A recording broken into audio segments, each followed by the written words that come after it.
Hello guys and welcome back to the channel. My name is Jack. I'm the founder here at Scenarios. We're a marketing agency that helps e-commerce brands set up effective campaigns on Facebook and Instagram. And in this week's video, we want to talk about the 4 Facebook ad creative mistakes that I see most often. And I'm going to go into a little bit of detail here by showing you a few examples of people making those mistakes. And then I'm going to show you a few examples of how to rectify those mistakes and to make sure those missing elements are included in your own campaigns. Before I jump into it though, I do want to apologize for the lighting. It is a little bit dark outside, so bear with me. This video is also going to be quite detailed, so feel free to take some notes. It's going to be a longer video. As I said, I have a presentation that we'll jump into here in a second. Okay, so the 4 Facebook ad creative mistakes. I'm going to talk about them briefly one by one here, and then as I said, we're going to jump into some examples of what those mistakes look like and how you can rectify them. So the first mistake that I see many brands make time and time again on Facebook and Instagram is making ads look like advertisements. Now, I know what you're saying, Jack, what do you mean? Advertisements are advertisements. How can we not make the ads look like ads? And I'm going to go into a little bit of detail on what I mean by this and a few examples to really get this point across. The next mistake I see very often when I'm looking at brands and what sort of advertising they're running is that they're not incorporating social proof anywhere in their campaigns. The third mistake is not creating consumable content, and I'm also going to give you a few examples of what I mean by this. And the fourth and last one is not dealing with customer concerns. So let's break them down one by one, go through the examples, and by the end of this, you're going to be able to create creatives that are just on another level by making sure that you're making none of these mistakes right here. So the first mistake I mentioned was making the ads look like advertisements, and what I mean by this are these examples right here. If we take a look at any one of those ads right on first glance, if we're scrolling on Facebook and Instagram and we see those ads, we know right off the bat that these are ads that we are trying to be sold to, and we're much more likely to dismiss this type of content. Generally speaking, when advertisements look like advertisements, similarly to the examples that I've just given right here, there's nothing really consumable about them. We can't really engage with this sort of content. It's just showing us products. And so again, we're much more likely to end up skipping over this ad and much less likely to engage with it and actually give it some attention. The reasons for this are very simple. People are just quite basically inundated with digital ads. I mean, if you go on Facebook and Instagram right now, every few posts you're going to see an advertisement that looks like just like the examples that I gave you right here. And when ads look like ads, they're just unlikely to be entertaining or consumable. One thing to also mention here is something that you always need to keep in mind when you're advertising on Facebook and Instagram is that Facebook and Instagram is not a shopping platform. It's not like Amazon where people go on there with the primary intention of shopping, finding out about new products. Facebook is a platform where at least it's meant for people to actually connect with other people, be entertained, catch up on some news, be informed. And so you want to be able to create content that falls under that umbrella, and you're going to have much better success by doing that as opposed to creating ads that very clearly look like advertisements. So again, if we jump back into the examples that I just gave right here, on the left we have a beauty brand that's just showcasing some of the lipsticks right here. Are you going to get conversions as a result of this ad? Perhaps. I mean, some people are just really big beauty fanatics, and when they see aesthetic products like this, they might go for it.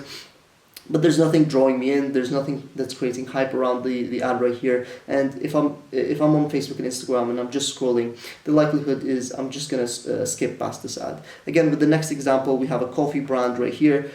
This very clearly looks like an advertisement with the way they've set up the ribbon and the creative. And again, premium coffee in plant-based capsules. It just doesn't stand out to me, and again, I'm likely to dismiss it. The final ad right here is again an image of the products right here, which is very common. Again, nothing going on here. This is a really good quote I like by David Ogilvy. I'm butchering this quote. I'm not sure if this is an exact quote. I just remember it from his book, so please double check that for me. There's no hidden rule that says advertisements need to look like advertisements, right? There's nothing that obligates you by law to make your advertisements look like advertisements, and it's actually very beneficial to do the opposite, which is disguise your advertisements and make them look like organic pieces of content. So a few examples of what this looks like. So I've tried to take examples from many different industries and brands. On the left, we have a skincare brand right here, and you can see the way they've set up the ad is very intelligent. They've set it up to look like an Instagram story that perhaps an influencer might have posted organically. Even the way they've done the text overlay right here, number one solution to jawline acne. This is the exact font and colors that you can find on Instagram organically. So people are just much more likely to engage with this type of content, right? It looks like an influencer, it's someone they can relate with. There's nothing that says that this is an advertisement. Obviously in the ad itself they go on and promote the products, but on first glance it doesn't look like that. This is an interesting example right here because you can argue that this does look like an advertisement on first glance, but the reason I chose this example in particular is that the way they've set up this video is kind of like those DIY videos where they showcase the different features of the product in a very, very quick way, and it still falls under the umbrella of user-generated content. So it also looks like a video that perhaps a influencer might have posted, a beauty influencer or something of that nature, and so it still does a really good job of engaging people. The last one is from a eyewear brand called Diff Eyewear, and again in this case they're using a user testimonial. You can see that they have this influencer right here talking about they literally saved me from headaches.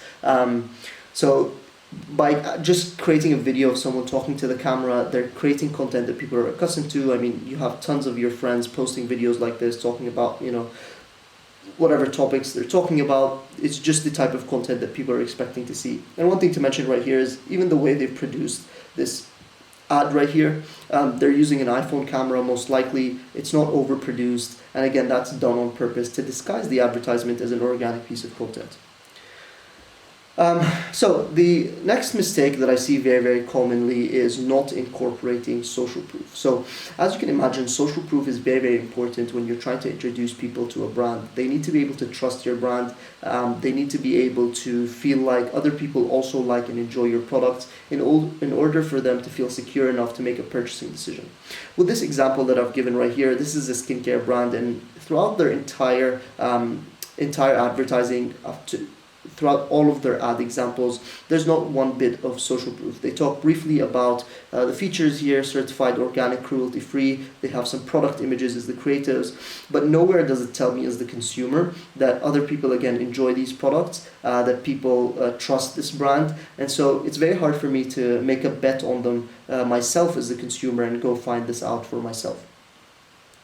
So again, this is the rest of their advertising strategy. I looked through their entire ads, and again, there's no evidence of social proof right here, and that's going to be very, very detrimental to your overall ad account.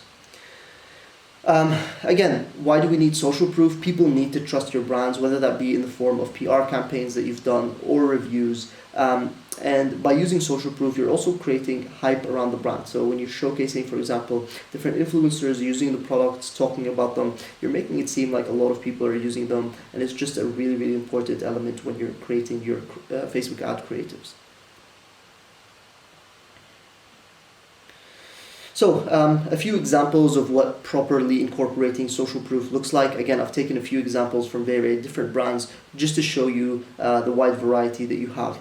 On the left, we have they're a candle and fragrance brand, and you can see here what they've managed to do is incorporate a lot of social proof through the use of PR campaigns in the creative itself. They have kind of a video where they showcase a woman lighting up the candle, and then they have a text overlay with some PR campaigns, some quotes actually from the PR campaigns, which do a really, really great job of increasing that social proof, especially when the consumer is able to recognize the magazine that you've done the PR campaign on, Elle magazine, for example, Vogue. You see that very, very common, and so people are able to relate to that, and it's very, very important to incorporate.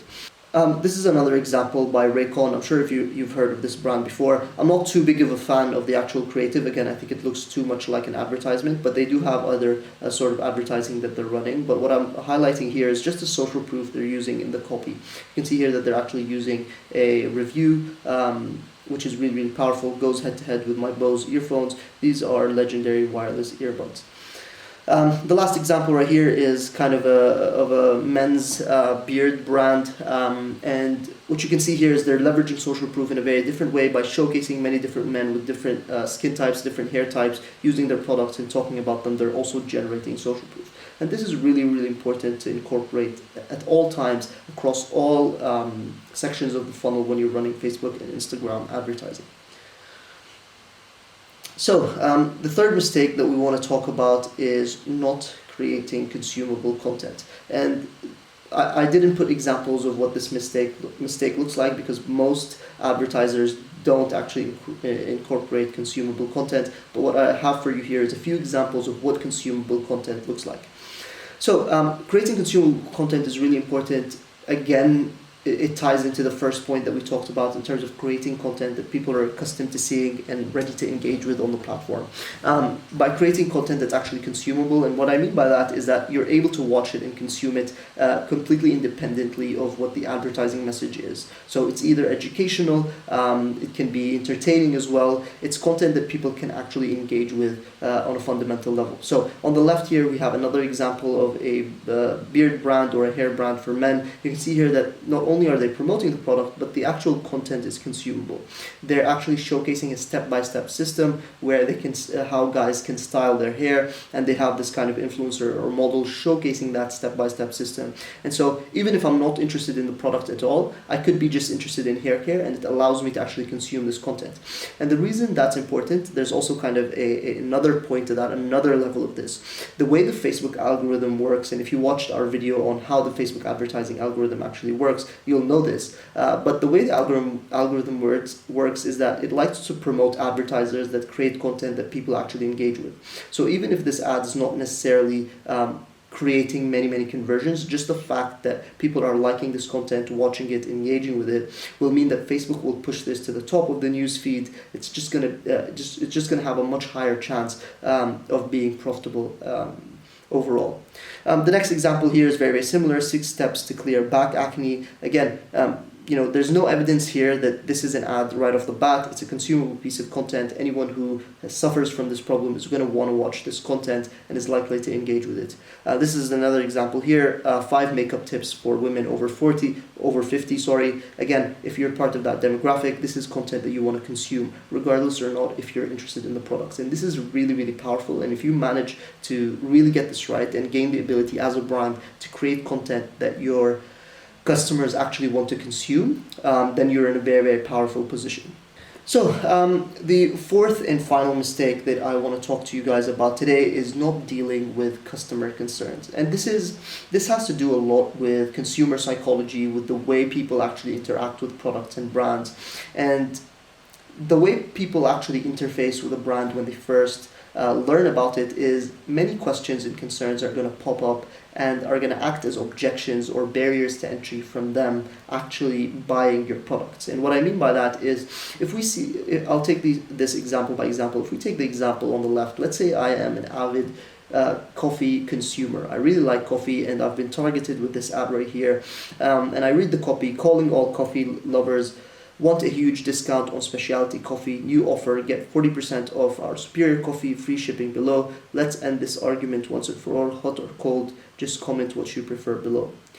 So as a consumer of coffee, let's say for example, there's just not enough information for me to be able to determine whether or not this is a brand that I want to engage with or not. I don't know where the coffee is from. I don't know what the the notes or the fragrances of the coffee. I just don't have enough information, and you haven't dealt with the concerns that I have to be able to actually make a purchasing decision. So this ad is very difficult to convert for that reason. The only way I can actually buy this product is if I click on the ad and then spend a few minutes learning about it on the website, which is just unlikely to happen. People want the information right then and there, and if you don't deal with their concerns, the chance that they're going to dismiss your ad is quite high. So let's take another example with this brand right here called Ollie. Regularly scheduled deliveries of fresh food right to your door, no more last trips to the store. So I don't think this is as bad as the first example, the coffee example, because I guess you can assume here that this is just fresh dog food delivered to your doorstep. But still, if I'm someone who has a pet and I'm looking for a service like this, I want to learn a little bit more about how it works. So maybe in the copy they could incorporate elements of, you simply sign up, you just write whatever allergies the dog might have or what sort of diet they like to have, and then we create a custom food delivery system for you. There's just a lot more information that's missing here from the ad that's going to allow me to make a purchasing decision. So there you have it, guys. Those are the four most common Facebook ad creative mistakes that I see brands doing time and time again. And the likelihood that you're doing one of these four mistakes is quite high. And hopefully through this video, by showing you the examples, you can now go back to your strategy, go back to your ad creatives, see what is perhaps missing, and look at ways on how you can rectify them. Whether it's you feel like there's elements of social proof missing from your ads, elements of consumable content, you want to look at it in a holistic view and start incorporating those elements and testing them with your previous ads, and I can guarantee that you'll start to see much better conversion rates overall. So I hope you enjoyed the video. If you did find this content valuable, be sure to like this video, as well as give us a comment on your feedback, what you thought of it, what creatives have worked with your own brand, and also be sure to subscribe as well for more content on Facebook and Instagram advertising. Again, hope you enjoyed the video, and we'll see you guys in the next one.